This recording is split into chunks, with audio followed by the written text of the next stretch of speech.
Hi guys, this is Alaya Jen and welcome back to my YouTube channel. So for today's video, ano nga ba yung kaibahan ng direct hire sa agency or sa na-hired na galing sa agency? Yung direct hire guys is yun yung may mga example is yung may mga kakilala dito sa Hong Kong, nirecommend sila ng mga kakilala nila. Katulad ng dito sa building namin, yung babae is dito na siya. And then, meron siya ngayong, ano ba yung tawag nun? Yung asawa ng kapatid niya. So, ayun yung nirecommend niya sa amo niya. Kaso guys, nagka-problema kasi maganda yung babae as in. Yung kaka-hire. Kasi nga, nakita ko siya doon sa baba sa pool nung bago siya. Ang puti niya, as in, para siyang Amerikana. Ang puti, perfect. Mabalahibo yung mukha niya na maputi, na matangos yung ilong. Ang ganda ng mukha niya. Bago lang siya dito sa Hong Kong. Tapos, ayun, okay naman nung una yung amo niya, pero sabi niya sa akin, always daw nakasimangot. Tapos, biglang nung huli na, lumabas na yung ugali. Wala pa siyang isang buwan, pinag-iinitan na sa, kasi nga, may mukha siya, ayun. So, pinag-iinitan na siya, pinagsisilosan na siya, hanggang sa nagtanong na siya sa akin nung nakaraan, minessage niya ako, kasi nasabi ko sa kanya na meron akong YouTube channel, tapos hinanap niya ako sa YouTube, nung nakita niya ako doon, pumunta siya ngayon sa Facebook, minessage niya ako kung paano gumawa ng break contract later and saan ipapasa. Sabi ko, nandyan lang sa baba nitong building namin, merong ano doon, mailbox, ihulog niya doon. Sabi ko, ikaw lang ba yung aalis? Sabi niya, kasama din daw yung isa. So, dalawa silang aalis sa amo niya. Ayun guys, ang kaibahan ng direct hire is, yung iba, yun nga, recommend ng mga kakilala nila na, ayun, pupunta dito. Yung iba is, nakahanap ng employer online. So, meron kasing group page na nagpo-post doon yung mga amo na nakalagay doon, pwede yung mga overseas worker like Filipino na nasa Philippines, ganyan, pwede. So, marami akong nakasabay sa TESDA na nag-training din sila, direct hire sila. Siguro ano sila, lima sila. Yung isa is nauna dito sa Hong Kong. Kaso nga, kapag direct hire, minsan marami dyan masasama ugali. Kaya hindi sila nakakakuha na ng ano, kasi nga, hindi na sila nakakakuha dito ba sa Hong Kong ng mga katulong kasi wala nang pumapato sa offer nila and sa pagka-demanding nila. So, ayun, kumukuha sila overseas na kasi nga, yung first timer, tinitiis kasi ayon, syempre na ma-break yung record or magkaroon ng sira yung record, kaya tinatanggap. So, ngayon, yung kakilala ko is 8 months lang siya, umuwi siya, hindi na siya nakabalik. And, yung isa naman, wala na akong idea. Direct hire yung isa, India naman. Indian yung amo niya. Yun, away sila agad. Wala pang isang buwan.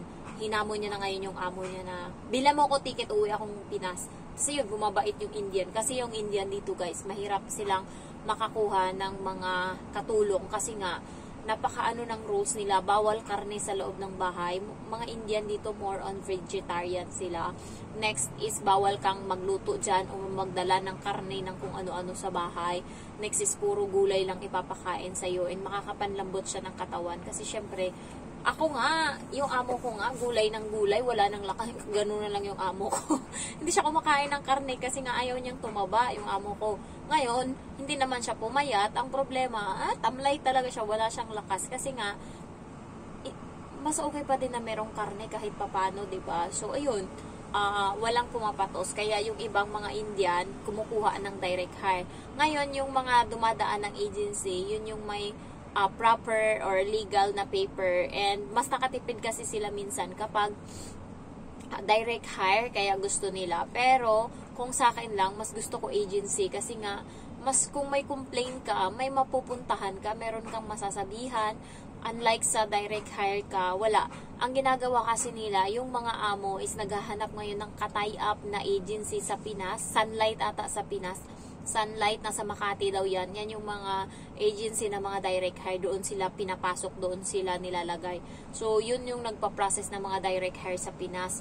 Ayan. So, Light in Hope, tumatanggap din sila ng direct hire pero konti lang. And the next is, sa process naman ng paper, same lang. Ang kagandahan lang minsan sa direct hire is, minsan sila yung gumagastos sa mga process ng katulong nila, like sa medical, sila sumasagot niyan. Medical, ewan ko kung test na sagot nila. Pero kami na mga agency, kami talaga yung nagpa-process ng medical namin. Pera namin and agency, ang mga medical is amin talaga. Ayan. Unlike sa direct hire na merong minsan hati sila ng katulong ng gasto. So, ganun yung pagkakaiba. And guys, madali nga lang makahanap. Bulahin mo lang sila yung mga nagda-direct hire sa Facebook. Bulahin mo lang sila ng bulahin. Pero yun nga, questionable din sila kasi pagdating dito, yung mga direct hire, yun yung minsan yung may mga masasamang ugali. Ayan. So, alam nyo ba guys, yung kaibigan ko, yung sahod niya ngayon is 8,000. Irish, taga-Ireland, yung amo niya. And then, stay out siya ngayon. Meron siyang boarding house na doon siya natutulog kasi ayaw ng kasama niya na katulong na may katabi sa kama or may kasama sa loob ng kwarto. So meron pa dalawa silang katulong, isa yung kaibigan ko and yung isa is yun nga sobra na 15 years na siya siguro or 10 years na siya mahigit doon. Yun, sinungaling yung luma na katulong or yung dating katulong or yung matagal na nakatulong. Naglabas ngayon yung kaibigan ko ng karne, tapos sabi nung katulong, ba't mo nilabas yan? Hindi naman magluluto kasi hindi sila dito kakain. Pero yung madam niya, nagsabi na sa kanya na, ay, eto yung lutuin mamaya. So, ngayon, nagulat siya biglang ganun kasi yung luma or yung or yung matagal na katulong is yun talaga yung parang right hand ng amo nila na babae. Yun yung kinakampihan kahit mali. So, ngayon, edi sinunod niya yun kasi yun yung nagsabi Tapos biglang pagdating ngayon ng amo niyang lalaki, nagtaka kung bakit wala siyang niluluto. Sabi niya, sir, ano daw, hindi na daw magluto kasi ganyan. Sabi ngayon ng katulong na matagal, wala akong sinabing ganyan sa iyo Sabi niya, wala akong sinabi. So ngayon nagalit yung kaibigan ko. Talagang minura niya yung matagal na katulong. Sabi niya, tapos nag-usap sila, nag-break siya ng contract. Tapos sabi ng ng amo niya na babae, pag-isipan niya daw, bibigyan siya ng 3 months. Tapos sabi niya, sige, kasi mag-a-apply siya para siya. Ngayon, sinabihan niya ako. Sabi niya, gusto mo ba, ibigay ko sa'yo yung mga part-time ko. 3 kasi part-time niya kada Sabado, guys. Isa yung yung mga puti yung mga mga part-time niya. Isa dyan sa may ali-ali, malapit sa may likod ng ali-ali, yung isa. Tapos yung isa is nasa Wanchai. Hindi ko na alam yung isa. Sabi ko, hindi ko kaya kasi nga wala akong alam. Sabi ko, hindi ko kaya. Mabagal ako kumilos. Sa pagpaplansya pa lang dito sa loob ng ng bahay is inaabot na ako minsan ng ng 1 hour. Ano lang yan? Konti lang yan na damit. Tapos doon sa part-time niya magpaplansya ng bedsheet. Sabi ko, bahala ka dyan, ikaw na dyan, hindi ko, bahala ka dyan, ibigay mo yan sa iba, ayoko. So sabi niya sa akin, pag umalis siya, ako na daw bahala sa part-time niya, hindi ko kaya, sabi ko, mapapagalitan lang ako dyan, wala akong alam. Ni pag guys, paggamit nito, okay to, alam ko to kasi tinuro ng amo ko, yung paggamit ng ba tawag nito, nakalimutan ko na, tawag nito, visit, basta yung pang vacuum. Pero yung ibang vacuum, iba-iba ng brand, hindi ko na alam yung gagamitin. Kaya, hindi na, sabi ko sa kanya, bahala, ibigay mo yan sa iba. Okay lang ako na wala akong part-time, as long as hindi ako stress. Kasi nga, wala talaga akong alam sa paggagawa. Buti na pagtitiisan ng amo ko dito sa bahay yung mga mga gawa ko. Minsan dugyot-dugyot pa yung gawa ko. So, ayun lang. Ang direct hire is, yun nga, may kahati sila. Pero minsan guys, yung mga direct hire, maraming nagbe-break dyan ng contract. Hindi talaga nila masikmura yung mga ugali dyan. Kaya sila nagda-direct hire kasi minsan hindi na sila nakakakuha ng katulong kasi nga sa ugali nila. So, next is, ano pa ba? Kapag agency naman, pahirapan. Ilan kayong magkukumpit or ilan kayong mag-aano dyan para makakuha lang ng amo. Pero worth it din naman sa akin kasi nga napunta ako sa amo na hindi ganun ka-stress. Hindi, alam mo yun, yung ma-stress ako ngayon nga, maldita na ako pero thankful pa rin ako, gagawin kong paano ko ba yung ugali ko. Minsan kasi lumalabas talaga yung pagiging walang galang ko.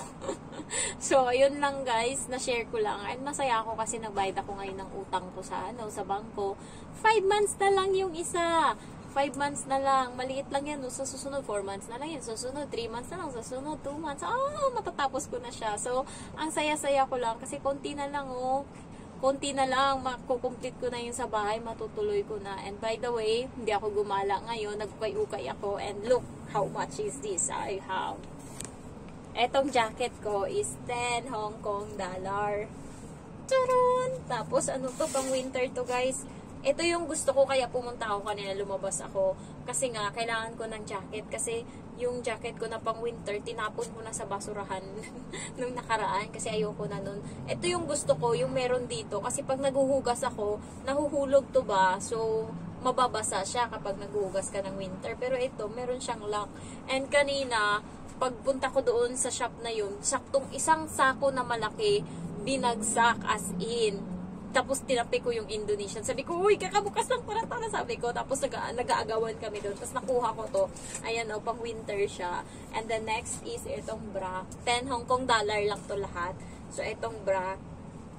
Yung bra ko pala, guys, is ito yung ano, tawag nito. Ito yung walang bakal. Kasi nga, naoperahan ako. Ayoko nang maulit na maoperahan ulit. So, ito yung kinuha ko. So, walang bakal to. And mostly ng mga bra dito sa Hong Kong or ng amo ko is ganto. Ganto siya.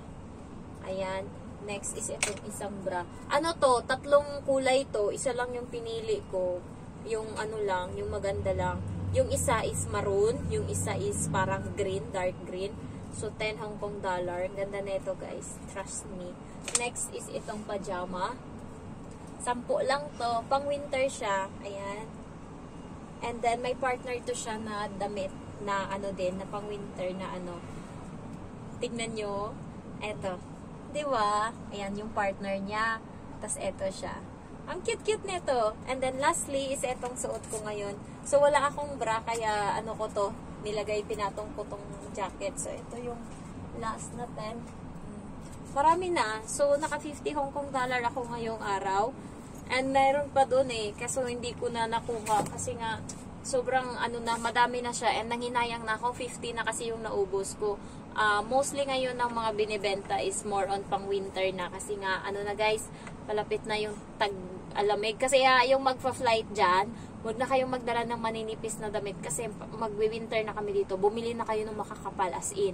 Bumili na kayo dyan kasi nga winter na dito, sunod na buwan.